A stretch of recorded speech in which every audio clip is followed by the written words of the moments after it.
Аса қадірлі аяулы ағашым, саған алыстан ақ тілекпен ыстық сәлем жолдаймын. Жүрегіме жақын сағынышым тербеген осы хатты жазып отырмын. Үй ішіміздің аман. Анашым сенің келген күніңді асыға күтіп, күн сайын тілеуіңді тілейді. Әкем сені мақтанышпен айтып отырады. Біз де сені қатты сағындық. Аға, сенің батыр екеніңді енді түсінгендеймін. Қолында қаруы емес, жүрегінде елге деген махаббат бар.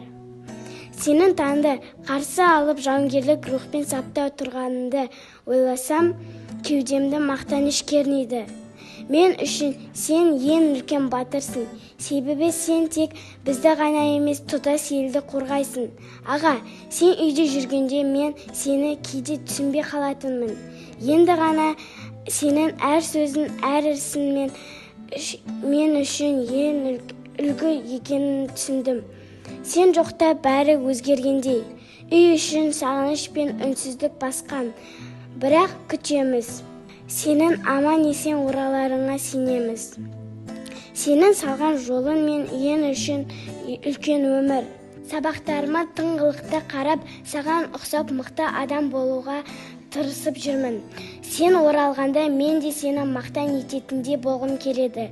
Жалғыз тілегім амандығын, әр таңың тыныш, әр қадамың сәтті болсын. Түнде жұлдызға қарап, ағам да осы жұлдыздың астында менің тілеуімді тілеп жатыр деп ойлаймын.